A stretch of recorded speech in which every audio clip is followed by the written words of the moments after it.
My parents crowned an MBA brother CEO and pushed me out after 11 years.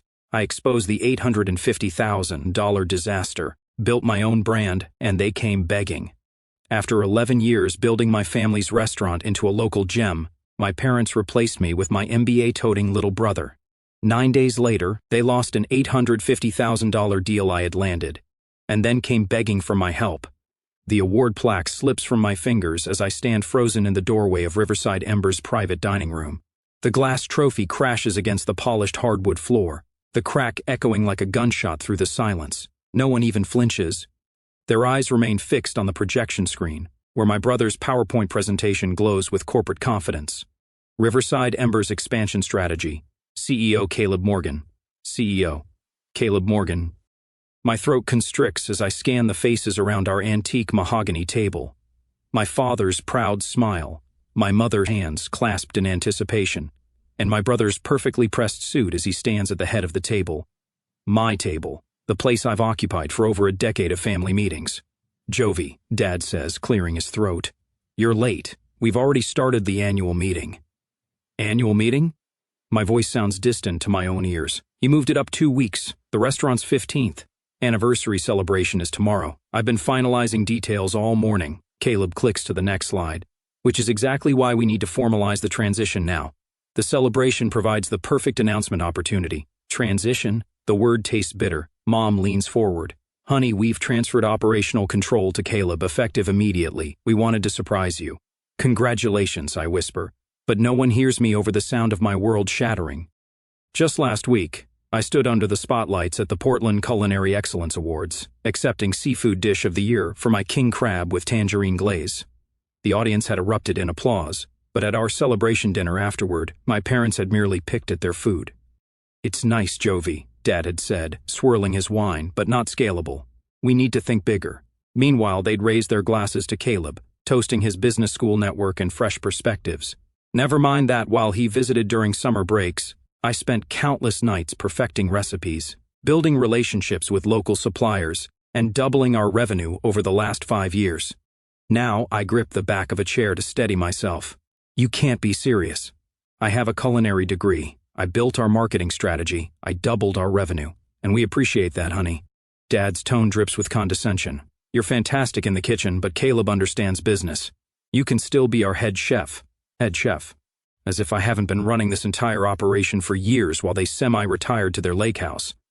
As if the awards, the glowing reviews, the loyal customers who know me by name mean nothing. My hands stop trembling as clarity washes over me. I reach into my pocket, remove my restaurant keys, and place them deliberately on the table with a metallic clink. "I'm not just your chef. I built this brand." Caleb sighs dramatically. "See, Dad? This is exactly what I warned you about. She's too emotional about business decisions." Dad frowns. "Jovi, you need to understand. This isn't personal. It's about scaling the business." "Not personal?" I laugh. This sounds sharp and unfamiliar. "You blindsided me during the anniversary celebration I organized. You didn't even consult me about changes to the restaurant I've poured my heart into for 11 years. "That's enough." Mom cuts in. "Caleb has an MBA. He knows what he's doing." And there it is, the familiar pattern. They automatically side with Caleb, dismissing my concerns as emotional overreactions rather than legitimate business insights. It's not just my position at risk, but my culinary reputation, the quality standards I've established, the relationships I've nurtured with suppliers and customers. As I look at them huddled together, a realization crystallizes in my mind. They've never seen me as an equal partner. To them, I've always been staff, the reliable worker who keeps things running while they make the real decisions. "You know what?" I say, my voice steadier than I feel. "Maybe you're right. Maybe Caleb should take over." Their faces relax with visible relief. "But remember this moment," I continue, stepping back toward the door. "Because when you realize what you've thrown away, don't expect me to pick up the pieces." I turn and walk out, leaving behind the shattered award that suddenly means nothing at all. Later that night, I only meant to grab my apron from the office, not to discover the depth of my brother's treachery. But there it is on Caleb's open laptop, the West Shore Grand Hotel's logo glaring from his screen like an accusation. My vision narrows as I read the email, my fingers gripping the doorframe to steady myself. "Dear Mr. Morgan, we acknowledge your cancellation of Thursday's contract meeting. While we're disappointed to postpone discussions on the $850,000 catering partnership, we look forward to your presentation of streamlined, cost-effective alternatives to the original menu proposal. The floor seems to tilt beneath me. That meeting wasn't Caleb's to cancel.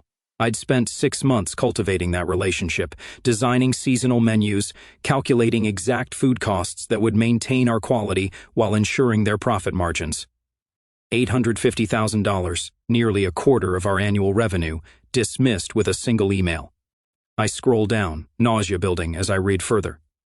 Regarding your inquiry about modifying the award-winning seafood offerings, we're open to alternatives provided they maintain the standard of excellence we experienced during our initial tasting with Chef Jovi. The betrayal runs deeper than I imagined. Just 3 weeks ago, Caleb had leaned over my station, notebook in hand, asking detailed questions about my tangerine glaze recipe. "Just trying to learn from the best," he'd said with that boyish grin that always worked on our parents. Now I understand he wasn't learning. He was plotting. My hands shake with an anger so profound it feels like another presence in the room. 6 years of culinary school, 11 years of 60-hour weeks, and my brother could swoop in and dismantle everything I've built. The next morning I pushed through the service entrance of Riverside Embers, 30 minutes before the supplier meeting I wasn't invited to attend. The kitchen staff exchange worried glances as I pass, their whispers following me down the hallway. I pause outside the private dining room, listening to Caleb's confident tenor.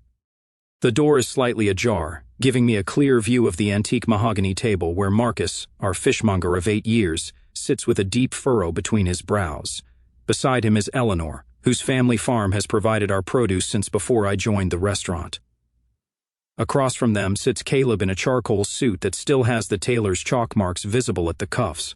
"The premium seafood orders are simply unsustainable at our current scale," Caleb is saying, sliding glossy folders across the table. "We'll be transitioning to a more consistent supplier with nationwide distribution." Marcus clears his throat. "Chef Jovi specifically chose our products because we can guarantee same-day catch. Your customers will taste the difference. Our customers are looking for value and consistency," Caleb counters smoothly. "Similarly, Eleanor, we'll be consolidating our produce orders through Portland Restaurant Supply. Their volume discounts will substantially improve our margins." Eleanor's weathered hand tightens around her mug. "Those tomatoes you love come from my southeastern field. They get morning sun but afternoon shade. That's why they're sweeter than anything you'll get from a wholesale distributor." I can't stay silent any longer.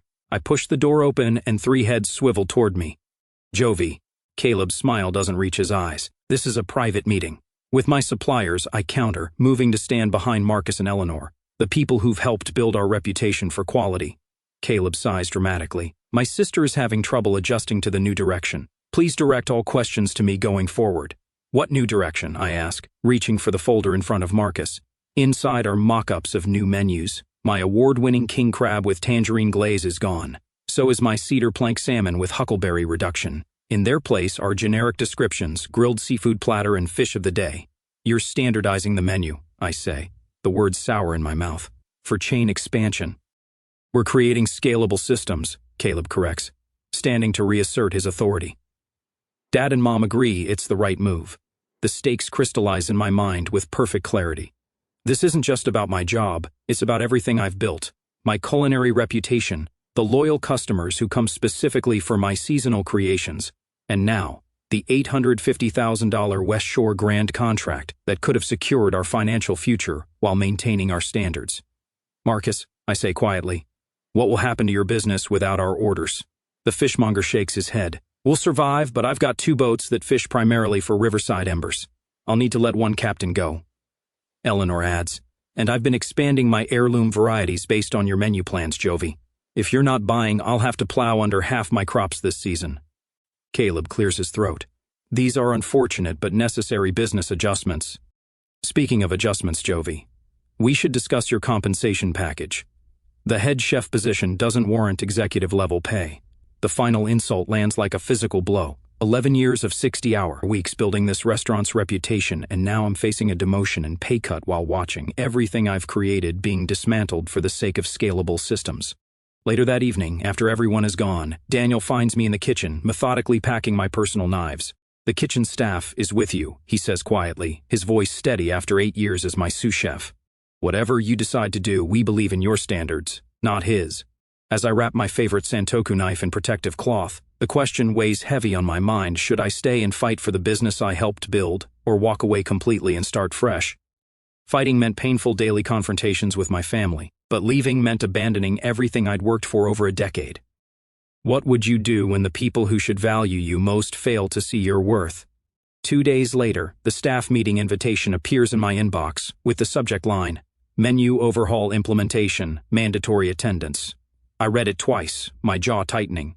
Caleb has scheduled it during prep time when he knows I'm busiest. The conference room buzzes with nervous energy when I slip in 5 minutes late, hands still damp from prepping vegetables. Caleb stands at the head of the table, my spot, his tailored suit a stark contrast to my flour-dusted chef's coat. Perfect timing, Jovi. I was just explaining our exciting new direction. Caleb clicks to the next slide, revealing a streamlined menu stripped of my signature dishes. We're implementing these changes effective tomorrow.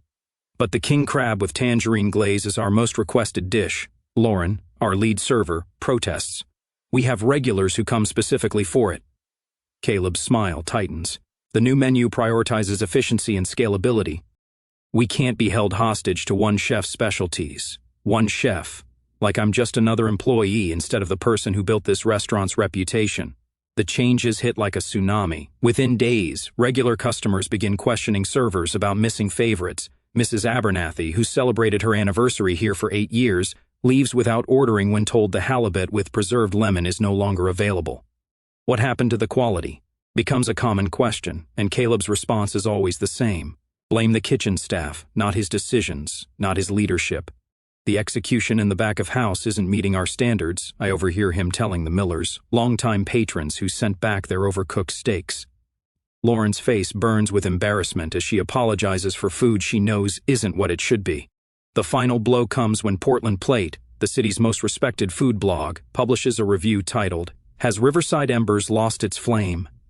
The writer, who'd previously praised my innovative approach to traditional American cuisine, now questions whether the restaurant has abandoned its commitment to quality in favor of mass appeal. Inside the kitchen, the sabotage continues. I arrive one morning to find my specialty equipment, the custom smoker, the imported mandolin, the precision thermometers, relocated to storage. In their place stand 3 identical deep fryers. "Where's my equipment?" I demand. "Caleb said we need more fryer capacity for the new appetizer menu," Daniel explains, not meeting my eyes. "Your stuff is in the storage closet by the loading dock." Each night I lie awake staring at the ceiling, mentally recreating recipes I've spent years perfecting. For the first time since culinary school, cooking feels like a burden rather than a joy. The kitchen, once my sanctuary, has become a battleground where every dish is a potential conflict. The staff walks on eggshells, caught between loyalty to me and fear of unemployment. When I instruct the line cooks to finish the salmon with compound butter, Caleb countermands the order moments later. "The recipe says olive oil only," he announces loudly. "We need consistency, not improvisation. But cooking isn't manufacturing, it's art and science and intuition all wrapped together." Caleb's standardization strips away everything that makes food worth creating. After one particularly grueling service where 3 tables sent back Caleb's version of my scallop dish, I retreat to the walk-in cooler, pressing my forehead against the cold metal shelving. Tears of frustration threaten, but I refuse to let them fall. That night, I start documenting everything, recipes, techniques, supplier relationships, in a leather-bound journal. If I can't preserve my kitchen, I'll at least preserve my culinary legacy. The next evening, after everyone has gone home, I find a small tangerine placed precisely at my station. Beneath it lies a handwritten note in Daniel's unmistakable scrawl, "Your recipes, your vision." Some things can't be replaced, even by an MBA.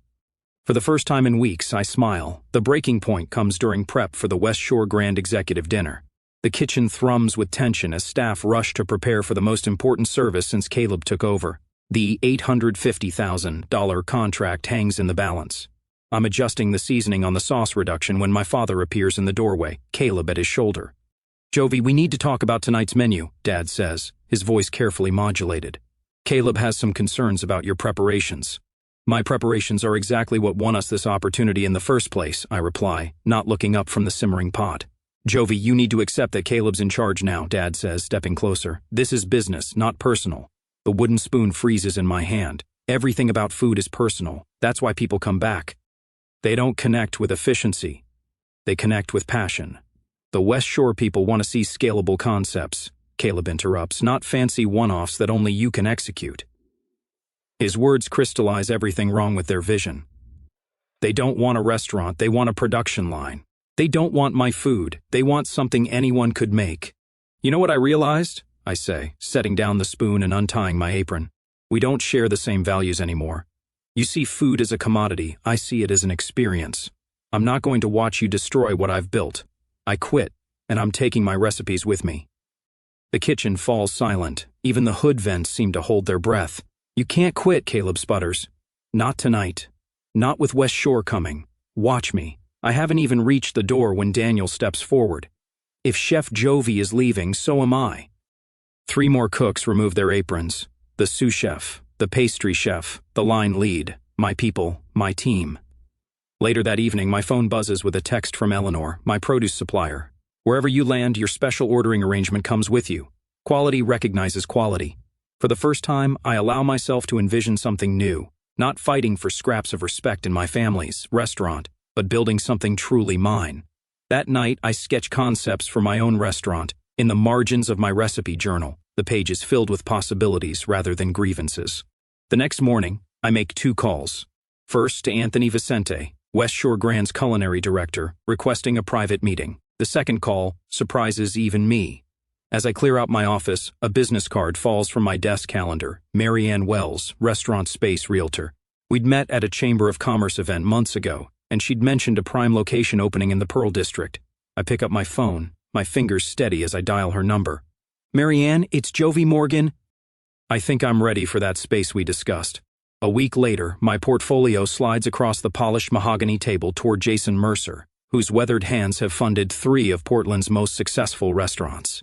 The morning light streams through floor-to-ceiling windows, illuminating the conference room of Portland First Capital.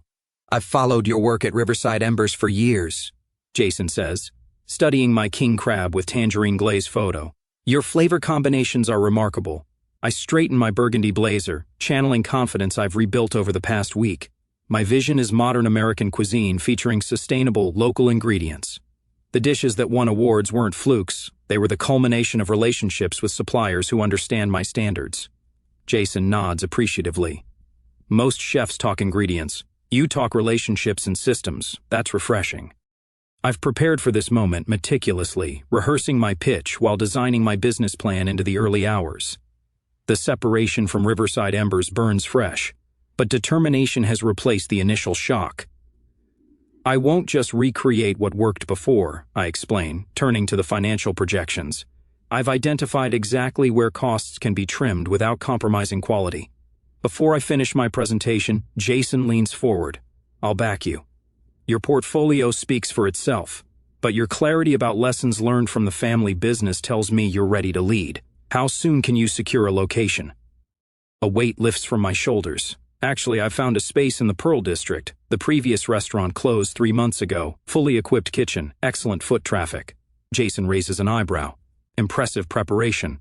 2 hours later, I stand in the empty restaurant space, negotiating terms with the property manager. Sunlight spills through windows that will soon showcase Jovi's hearth to passers-by. Each decision feels like reclaiming a piece of myself. Back at my apartment, my phone buzzes with a text from Daniel. Disaster at West Shore Grand meeting. Execs not happy. Caleb sweating bullets. I pour a glass of Pinot Noir, savoring both the flavor and the news.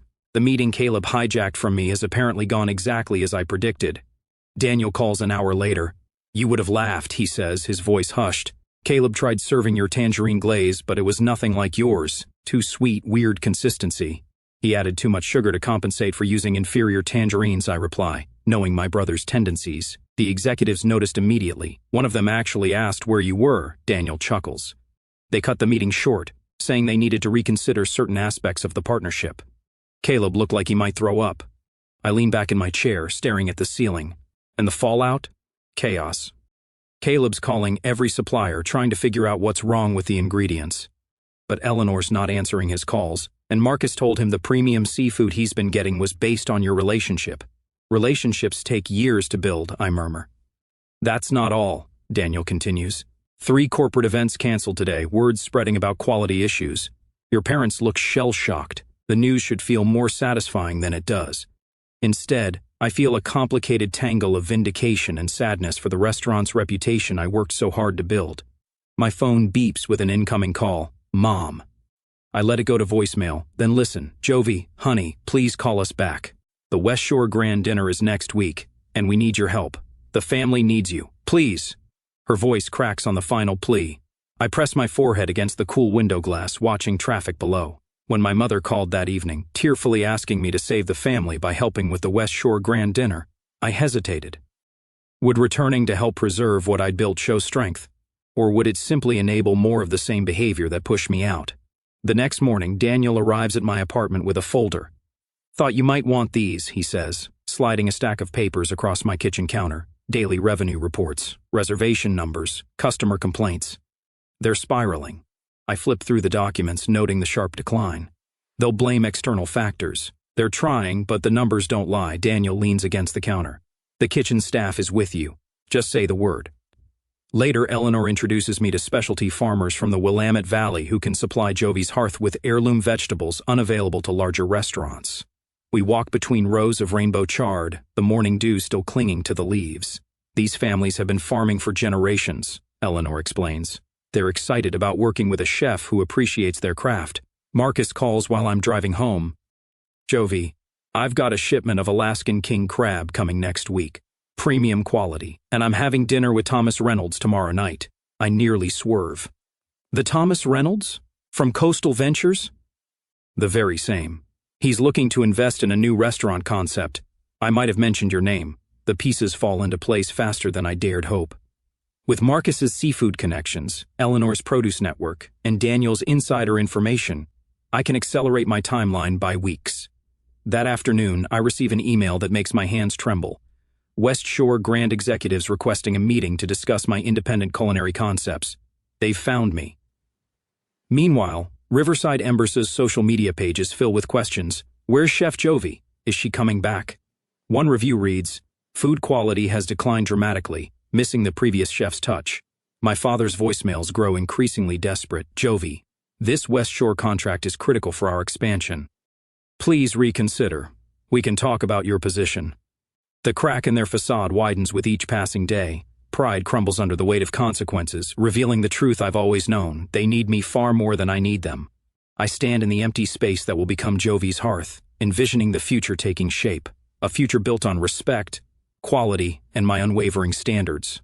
For the first time since walking out of Riverside Embers, I smile without reservation. A week later, the sight of my father's Lexus pulling up outside my new restaurant space sends a wave of satisfaction through me. For once, they're coming to me. I stand in the doorway, watching as all three emerge, Dad with his shoulders unnaturally stiff, Mom glancing nervously at the for lease sign now sporting a bold pending sticker, and Caleb trailing behind in uncharacteristic silence. Jovi, Dad attempts a warm smile that doesn't reach his eyes. This is interesting. A bit small compared to Riverside, isn't it? I don't respond, simply holding the door open. The construction dust hangs in the afternoon sunlight streaming through the windows. Exposed brick walls and reclaimed wood flooring create exactly the atmosphere I've envisioned. We've been trying to reach you, Mom says, her fingers worrying at her pearl necklace. The restaurant needs you. Caleb clears his throat. We've developed a new proposal. He pulls out a leather portfolio. Equal partnership between us. You handle the kitchen, I manage the business side. With us retaining final decision authority, Dad adds quickly, for continuity. When I don't immediately respond, his tone shifts. The family legacy is at stake, Jovi. Don't you care about what Grandpa built? What we've all built together? Mom steps closer, her voice softening. We're offering you what you wanted. Why are you being so stubborn? I walk to the makeshift desk in the corner where my laptop sits open. You know what's interesting? You never once asked what I actually wanted. I turn the screen toward them, revealing my business plan. And now it's too late. Their confused expressions fuel something warm in my chest. I secured my own funding 2 weeks ago. The lease is signed. I pull out a folder and remove a document with the West Shore Grand logo emblazoned across the top. And this arrived yesterday. Dad snatches it, eyes widening as he reads. This is a letter of intent for partnership. $500,000? Exclusive arrangement featuring your signature dishes? I can't help the pride in my voice. They were quite interested in working with the actual chef behind the award-winning menu, not a corporate substitute. "You can't do this," Caleb stammers. "The West Shore deal was ours. It was mine." I cultivated that relationship for 3 years. I moved to the center of the room. I didn't want partnership. I wanted respect. And I found investors who give me both. From another folder, I withdraw a stack of papers and hand them to my father. "These might interest you too." He flips through the printouts, color draining from his face. Online reviews of Riverside Embers since my departure. Quality has plummeted. Not the restaurant. Where's the chef who made this place special? Mom peers over his shoulder, her hand covering her mouth. I walk past them toward the kitchen area, gesturing at the space around us. The hood ventilation goes in next week. We're keeping the open kitchen concept, but expanding the chef's counter to seat 12. The wine program will feature small local vineyards, and we're installing a wood-fired oven there. Dad's face reddens. "You're making a mistake. The Riverside Embers name has recognition. People know us." "Maybe," I say. "I was never building your brand. I was building mine." The truth feels liberating. People came for my food, not your name. That's what you never understood. The front door chimes, and 2 men in coveralls enter, carrying a large package. "Delivery for Jovi Morgan?" "Perfect timing," I say, signing for the package. The men carefully unwrap it, revealing a copper sign with hand-hammered letters, "Jovi's Hearth." The men hold it up against the exposed brick wall above where the entrance to the dining room will be. Soft copper glows in the afternoon light. "You'll lose everything," Caleb says, but his voice wavers. "I already did. 11 years of work, my family's trust." I turn to face him fully, but I'm building something better. Caleb's perfect composure finally cracks. "We can't recreate your dishes. Nothing tastes the same. The seafood supplier won't even return my calls." "That's because cooking isn't a business formula. It's a relationship with the food and the people you serve." I run my hand along the reclaimed wood counter. You can't quantify passion or personal connection. When they leave, shoulders slumped, I stand in the center of my space. My restaurant, my future. The satisfaction is deeper than I expected. 2 weeks later, Daniel forwards me an email about Riverside Embers seeking a bridge loan to cover operational shortfalls. Regular customers have been drifting away, and rumors spread about a complete menu overhaul and a desperate bid to rebrand. The family question remains unresolved. My phone shows 3 missed calls from Mom just today, but I'm not ready to answer. Not yet. There's too much to do, too much at stake. On the night of Jovi's Hearth's soft opening, I weave between tables filled with food critics, loyal former customers, and industry friends. The kitchen hums with the beautiful chaos I've created, executing my vision precisely as I imagined. Near closing, I emerge for a final greeting round when I spot her, my mother, sitting alone at a corner table, a half-finished plate of my king crab with tangerine glaze before her. Our eyes meet across the room, and for the first time in months, I see something beyond the disappointment and manipulation, recognition. 6 months later, the copper saucepan sings against the flame as I reduce the tangerine glaze, no longer needing to justify my decision to triple the fresh fruit or the splash of bourbon I add on instinct. Behind me, 3-line cooks move with practiced precision, their knives flashing as they prep for tonight's service. "Chef, we're ready for the tasting menu review," Daniel calls, now my executive sous chef, rather than just an ally in a kitchen that never truly valued either of us. I nod, allowing myself a moment to admire the gleaming expanse of Jovi's Hearth. My restaurant, my vision, my rules. The fall menu changes I've planned celebrate local harvests rather than compromising with frozen substitutes Caleb would have insisted upon. The seasonal rotation has become our hallmark, drawing praise from critics who once barely knew Riverside Embers existed. "Coming," I answer, wiping my hands on my apron as I move toward the prep station where Zoe, a culinary student I've taken under my wing, anxiously awaits my verdict on her sauce work. "The consistency is perfect," I tell her, remembering how my mother once dismissed my first reduction as too fussy. "Now tell me why you chose thyme instead of rosemary." Her explanation shows promise. This is how mentorship should feel, not dismissal dressed as guidance, but genuine investment in someone's growth. Later, my phone buzzes with another reservation request. We're booked solid through December, with food critics from Chicago and New York requesting tables. National press attention has turned our corner of Portland into a destination, vindicating every sleepless night spent perfecting recipes in my tiny apartment kitchen after leaving my family's restaurant. The afternoon mail brings an envelope from the American Culinary Federation. Inside, an invitation to next month's awards ceremony, where Jovi's Hearth is nominated for Restaurant of the Year. The same ceremony where just 18 months ago I stood clutching an award while my parents whispered about my brother's business acumen. When the announcement comes at the gala, I don't drop the plaque in shock like last time. Instead, I accept it with steady hands, the spotlight warm on my face as I thank my team by name: Daniel, Eleanor, who still supplies our produce, Marcus, whose seafood makes our signature dishes possible, and every cook who believed enough to follow me. Success isn't just about proving others wrong, I tell the audience, my voice carrying confidence I've earned through fire. It's about proving yourself right. Back at the restaurant, we gather after closing. Eleanor brings champagne while Marcus proudly displays the first advance copy of my cookbook. Daniel uncorks the bottle with a satisfying pop, filling glasses around our family table, the one where staff meals are shared, not where decisions are dictated. To building something that truly reflects who we are, I toast, not who others think we should be. Their glasses rise in response, light catching the bubbles inside. The next morning, spread across my desk, 5 different expansion offers from luxury hotels sit alongside an invitation to judge the Pacific Northwest culinary competition. My grandfather's weathered photo watches from its frame beside my awards, his original diner that started it all before business plans and MBAs entered our family vocabulary.